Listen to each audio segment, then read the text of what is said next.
আপনারা কি এই কথা শুনতেছেন? এখন ইদানিং কানাকানি হচ্ছে, বুঝতেছেন, কিন্তু আপনারা বলতেছে যে আছে ইসলাম যদি আসে তো অবস্থা খারাপ হয়ে যাবে, আমরা মনে হয় রাস্তা বের হইতেই পারবো না। আমার এই সাম্প্রতিক এই বিষয়গুলো যেহেতু গুঞ্জন হয় মানুষের ভিতরে, আমাদের কানে আসে না, তো বলে তো মানুষ যে হুজুর আমরা তো এতক্ষণ অন্য সিস্টেম দেখেছি, ইসলাম যদি কখনো আসে কোনো সিস্টেমে কারো মাধ্যমে, সেটা যেই হোক, আমরা কারো ব্যাপারে বলছি না, তাহলে কি হবে, আমাদের পরিস্থিতি কি হবে একটু বুঝাই বলেন। আমরা কি বেঁচে থাকতে পারবো, নাকি আমরা সবাই দেশ ছেড়ে চলে যাওয়া লাগবে? এবার আসেন রাসূলুল্লাহ সাল্লাল্লাহু আলাইহি ওয়াসাল্লাম যে দিন আমাদেরকে দিলেন, সেই দিনের স্বরূপটা কি? আমি সবগুলো আজকে বলে শেষ করতে পারবো না, আপনারা এতই মজা পাবেন যে এত সহজ ইসলামী ব্যবস্থাপনা, এটা যদি জানেন মনে হবে যে আরে সুবহানাল্লাহ, এতদিন কি জানতাম এখন কি জানি। প্রথমে একবারে পয়েন্ট আকারে বলি, প্রথমে আসেন আল্লাহ রাব্বুল আলামিন এমন একটা জীবন ব্যবস্থা রাসূলের মাধ্যমে প্রতিষ্ঠা করার জন্য বললেন, দাওয়াত দিতে বললেন, যেটা হলো একটা ভারসাম্যপূর্ণ ব্যবস্থাপনা। কি ব্যবস্থাপনা? ভারসাম্যপূর্ণ। এটার কয়েকটা ব্যাখ্যা, আমি শেষ হয়ে যাচ্ছে সময়ের। প্রথমে আসুন আল্লাহ রাব্বুল আলামিন এই ব্যাপারটি বোঝানোর জন্য সূরা আর রহমানের ৮ থেকে ৯ নম্বর আয়াত বহুবার আপনারা পড়েছেন। সেটা কি? আল্লাহ তাআলা বলেছেন ওয়াকিমুল ওয়াজনা বিল কিসতি ওয়া লা তুখসিরুল মিজান, পড়েছেন না? ওয়াকিমুল ওয়াজনা বিল কিসত, সূরা আর রহমানের ৮ এবং ৯ নম্বর আয়াত। আল্লাহ তাআলা বলেছেন তোমরা ন্যায়ের দণ্ডকে সঠিকভাবে প্রতিষ্ঠিত করো। ওয়ালা তুকসিরুল মিজান, খবরদার দাড়ি পাল্লায় ভারসাম্যহীনতা তৈরি করো না। মজার ব্যাপার কি চিন্তা করছেন? মজার ব্যাপার হলো আমরা অনেক সময় মনে করি এই আয়াত দ্বারা খালি দাড়ি পাল্লার কথাই বলা হয়েছে, মানে ওজন দিয়ে কোনো কিছু মাপার ক্ষেত্রে যেন আমরা সঠিক মাপটা দিই, ব্যাপারটা এখানে শেষ না, ব্যাখ্যা পড়েন। এখানে আল্লাহ রাব্বুল আলামিন বোঝাচ্ছেন যে তুমি তোমার জীবনকে একটা ভারসাম্যপূর্ণ অবস্থার উপরে দাঁড় করো, জীবনকে একটা ভারসাম্যপূর্ণ অবস্থার মধ্যে দাঁড় করো। এখন আপনি বলবেন ভারসাম্য জিনিসটা কি, তো আমরা বুঝলাম না। এটার ব্যাখ্যা এবার হাদিস বলছে। সাহাবী আনাস ইবনে মালিক রাদিয়াল্লাহু তাআলা আনহু বলেন, বিশুদ্ধ হাদিস, মনে রাখবেন, তিনজন ব্যক্তি জাআ সালাসাতু রাহতিন ইলা আজওয়াজিন নবী সাল্লাল্লাহু আলাইহি ওয়াসাল্লাম, তিনজন ব্যক্তি রাসূলুল্লাহ সাল্লাল্লাহু আলাইহি ওয়াসাল্লামের স্ত্রীদের কাছে আসলেন রাসূলের ইবাদত সম্পর্কে জানবার জন্য। একজন ব্যক্তি এবার রাসূলুল্লাহ সাল্লাল্লাহু আলাইহি ওয়াসাল্লামের ইবাদত সম্পর্কে যখন তারা জানলেন, জীবন সম্পর্কে জানলেন, তখন তারা বললেন সর্বনাশ, রাসূল এত আমল করে তাহলে আমরা কিছুই করি না, উনি এত কাজ করেন, সারাদিন কাজ করেন, রাতেও দাঁড়িয়ে দাঁড়িয়ে নামাজ পড়েন, তাহলে আমরা আজ থেকে সিদ্ধান্ত নিলাম এই তিনজন ব্যক্তি তিনটা কাজ করব। কি সিদ্ধান্ত নিলেন? হাদিস থেকে বলছি, হাদিসের গল্প শুনেন। একজন বললেন আজ থেকে আমি আর রাতে ঘুমাবো না, সারা রাত নামাজ পড়বো, সিদ্ধান্ত নিলাম, আমার কোনো ঘুম টুম নাই, কোনো পরিবার পরিজন দরকার নাই, রাসূলের মতো লোক যদি এত ইবাদত করে আমি কি চাই, সুতরাং আমি নিয়ত করলাম আজ থেকে সারা রাত নামাজ পড়বো, ঘুমাবোই না রাতে। আর একজন ব্যক্তি শপথ করলেন আজ থেকে আমি অনবরত রোজা রাখবো, রোজা ভাঙবো না। আর একজন ব্যক্তি শপথ করলেন আল্লাহর শপথ, আমি আর বিয়ে শাদী করবো না, বিয়ে শাদী করলে ভেজাল, বাজার টাজার করা লাগবে, শপিং মলে যাওয়া লাগবে, এত জটিলতার দরকার নাই, সন্তানাদি হবে, এত ভেজালের দরকার নাই, বিয়ে শাদী করার দরকার নাই, আমি অটল বিহারী বাজপেয়ী হয়ে থাকবো, কোনো যাই ঝামেলার দরকার নেই। আল্লাহ তাআলা ক্ষমা করুন, কথাটা অন্যদিকে চলে গেল, কারণ এরা এই গ্রুপেরই সদস্য ছিল। এখন এই অবস্থায় সন্ন্যাসী জীবন হয়ে যাবে। সন্ন্যাসী ইসলামের অবস্থান আছে? এই তিনজন ব্যক্তি যখন এই তিনটা শপথ করলেন, রাসূল সাল্লাল্লাহু আলাইহি ওয়াসাল্লাম একটু পরে ঘরে আসলেন, কিছুটা শুনলেন, তিনি বারান্দায় দাঁড়ায় দাঁড়িয়ে গল্প করতেছে তিনজন। রাসূলুল্লাহ সাল্লাল্লাহু আলাইহি ওয়াসাল্লাম তাদেরকে বললেন, ও তোমরা এই তিনজন লোক একটু আগে এই ধরনের কথা বলেছো, যত সব বাজে কথা, আমার আল্লাহি, সাবধান সাবধান, আমি তোমাদের থেকে আল্লাহকে কিন্তু অনেক বেশি ভয় করি, তার কাছে আমি সবচেয়ে বড় তাকওয়াবান, সবচেয়ে বেশি তাকওয়াবান আমি, তোমাদের চেয়ে কিন্তু আমি কম মুত্তাকি নই, কিন্তু আমি কিন্তু নামাজ পড়ি, আমি আবার ঘুমাই, আমি রোজা রাখি, আমি আবার ইফতারও করি, আমার বিয়ে বউ আছে, স্ত্রীও আছে, আমার ফ্যামিলি লাইফ আছে, সুতরাং কোন ব্যক্তি যদি আমার সুন্নাত থেকে বাহিরে চলে যায় সে আমার উম্মত না। সুবহানাল্লাহ বলবেন না? রাসূলুল্লাহ সাল্লাল্লাহু আলাইহি ওয়াসাল্লাম ভারসাম্য শিখিয়ে দিলেন যে রাত ভরে নামাজ পড়তে তোমার এরকম বুজুর্গগিরি করতে গেছে কি? তোমার শরীরের হক নাই? সারা বছর রোজা রাখবা, এটা তোমাকে করতে বলছে কে? এই কোথায় পাইছো এই বুজুর্গগিরি? রাসূল সবাইকে থামিয়ে দিলেন, বলেন এই ইসলাম আমি তোমাদের জন্য নিয়ে আসিনি। কথা বুঝতেছেন?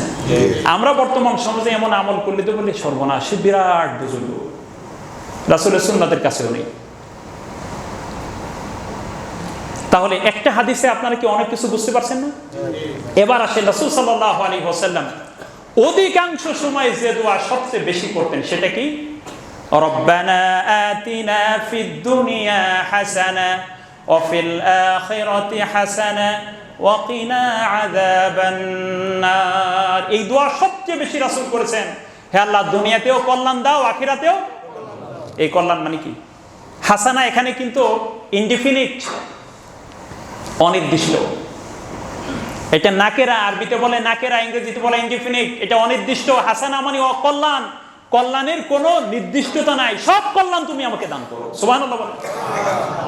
এই হাসানা মানে মাথার মেধা, এই হাসানা মানে সুন্দর স্ত্রী, এই হাসানা মানে হলো সুন্দর চাকরি, এই হাসানা মানে সুন্দর বাড়ি বিল্ডিং করা, এই হাসানা মানে হলো আমার স্বাস্থ্যগত উন্নতি।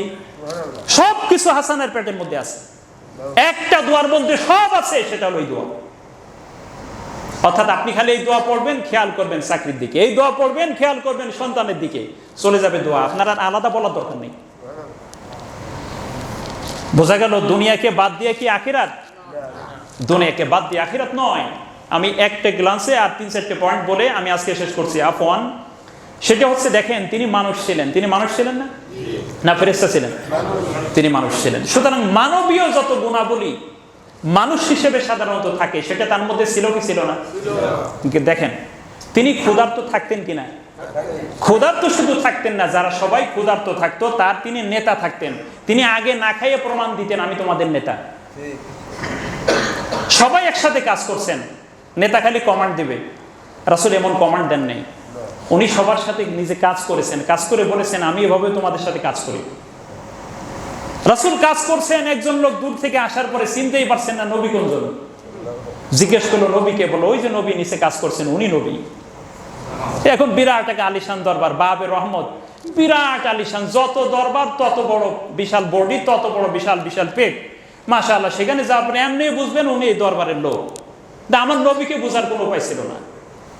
সবার সাথে মিশে কাজ করছেন, নবীকে বোঝা যাচ্ছে না। সুবহানাল্লাহ। বোঝার উপায় নেই, সবার সাথে মিশে গিয়েছে। এই ছিল নবী। এ তো আদর্শ। মডেল তো উনি হতে পারেন নাকি? মডেল আপনাদেরকে রাইখে উনি চলে গেছে আরেক দেশে, আমাকে রেখে চলে গেছে। এরকম নবী হয়? নবী কি এরকম ছিলেন? এমন লিডার নবী সাল্লাল্লাহু আলাইহি ওয়াসাল্লাম ছিলেন না। সম্মানিত ভাইরা আমার, তারপরে দেখেন আনন্দ বিনোদন তিনি ভাগাভাগি করে নিতেন সবার সাথে। সবার সাথে আনন্দ বিনোদন তার থাকতো। একবারে একদম ঘাপটি মরে বসে আছে, কোনো আনন্দ নাকি সবসময় সুবহানাল্লাহ সুবহানাল্লাহ, কোনো কথাবার্তা নাই, চুপ করে থাকো, কোনো কথাবার্তা বলা যাবে না। এরকম ছিলেন? তার বিনোদন ছিল কি ছিল না? সামনে অনেকগুলো উদাহরণ দিব, মজার মজার গল্প আছে, আজকে সব বলা যাবে না। তিনি আনন্দ বিনোদন ভাগাভাগি করে নিতেন। যুদ্ধক্ষেত্রে সবার সামনে থাকতেন। কেউ সাক্ষাতে আসলে কেউ যদি দেখিয়ে না দিতেন যে নবী কোনজন, বোঝা যেত না। কত চমৎকার ছিলেন। আমি একটা উদাহরণ দেই। ঈদের দিনে রাসূলুল্লাহ সাল্লাল্লাহু আলাইহি ওয়াসাল্লাম ঘরের মধ্যে শুয়ে আছেন। দুইজন আনসারী মহিলা, তারা দব বাজাই বাজাই গান গাইতেছে, বালিকা। আবু বকর এসে বললেন, বেয়াদব। রাসূল সাল্লাল্লাহু আলাইহি ওয়াসাল্লামের মাথার কাছে এসে শয়তানি শুরু করেছে। শয়তানের বাসা, শয়তানের বাদ্য বাজাচ্ছে ওনার সামনে। রাসূল ডেকে বললেন, আবু বকর, আজকে ঈদের দিন, ওদেরকে একটু আনন্দ করতে দাও। আজকে ঈদের দিন না, ওরা তো একটু আনন্দ করবে, ছোট বাচ্চা আনন্দ করবে, ওদেরকে একবারে তুমি বাইন্ধে রাখবে, এটা কেমন কথা? এটা ইসলাম না, ওদেরকে একটু সুযোগ দাও। হাবশি বা হাবশি যারা, হাবশিরা সবসময় বর্ষা খেলতো। বর্ষা দিয়ে খেলা তাদের একটা জাতীয় একটা খেলা ছিল। মদিনায় আসার পরে এখন তারা এই খেলাকে বন্ধ করে দিবে। রাসূল সাল্লাল্লাহু আলাইহি ওয়াসাল্লাম বললেন, খেলার আয়োজন হোক, বর্ষা খেলা চলবে। খেলবে কারা? হাবশিরা, কারণ তারা নিজেরা এটা পারে, আমরা কেউ পারদর্শী না। রাসূল সাল্লাল্লাহু আলাইহি ওয়াসাল্লাম বললেন সবাই তাদের খেলা দেখবে। আয়েশা রাদিয়াল্লাহু তাআলা আনহা বলতেছে, ইয়া রাসূলুল্লাহ, আমিও দেখব। আপনি খালি একা দেখবেন, আমরা নেবেন না? রাসূল সাল্লাল্লাহু আলাইহি ওয়াসাল্লাম বললেন, ঠিক আছে আয়েশা, তুমি আমার সাথে যেও। আয়েশা রাদিয়াল্লাহু তাআলা আনহা রাসূলের পিছনে চুপ মেরে দাঁড়িয়ে দাঁড়িয়ে খেলা দেখতেছিলেন। যতক্ষণ উনি দেখেছেন ততক্ষণ রাসূল তাকে মানা করেননি। অর্থাৎ আমি মূলত এটা কোন দৃষ্টিকোণ থেকে বলছি, ইসলাম যে কত সুন্দর, এর ব্যাপকতা যে কত বেশি। এখন আপনি বলবেন যে কোনো বিনোদন ইসলামে নাই। বিনোদন বলতে হলো যারা শুধু বাদ্যযন্ত্র বাজাবে সেটাই বিনোদন, এটা ভুল কথা। আমরা এভাবে প্র্যাকটিস করে করে ইসলামের ঐতিহ্যকে হারিয়ে ফেলার কারণে এখন আমাদের প্রকৃত রূপ খুঁজে বের করতে খুব কষ্ট হয়। সামনে আরে অনেকগুলো কথা আছে, সেই কথাগুলো আমরা ইনশাআল্লাহ সামনে শুনবো। আমরা মূলত কোন পয়েন্টে কথা বলছি, যে রাসূল সাল্লাল্লাহু আলাইহি ওয়াসাল্লাম সৌন্দর্যের দাওয়াতটা, কি দাওয়াত আমাদের কাছে দিলেন, সেটা সুন্দর, কেমন সুন্দর, আমাদের কেন আমাদের এই দাওয়াতের অন্তর্ভুক্ত হওয়া দরকার বা আমরা হয়েছি। এই সৌন্দর্যের বিষয়টা যদি আমি বুঝি, তাহলে দুনিয়ার আর কিছুই আপনার ভালো লাগবে না। ইনশাআল্লাহ সামনে আলোচনা হবে। আল্লাহ রাব্বুল আলামিন আজকে যে কথাগুলো বললাম, আমি সহ আমাদের সকলকে উপলব্ধি করবার তৌফিক দান করুন। যদি কোনো ভুল কথা বলে থাকি, মুখ ফসকে যদি কোনো অন্যায় কথা বলা হয়ে থাকে, আল্লাহ তাআলা আমাকে ক্ষমা করে দিন। কথা সামনে আবারও হবে। ওয়া আখির দাওয়ানা আলহামদুলিল্লাহি রাব্বিল আলামিন। ইতোমধ্যেই আজকে সময় কিন্তু বেশি হয়ে গিয়েছে, আপনারা বুঝতে পেরেছেন। বৃষ্টির কারণে আমরা এটি করা লাগলো, যেহেতু অনেক ভাই পরে এসেছেন।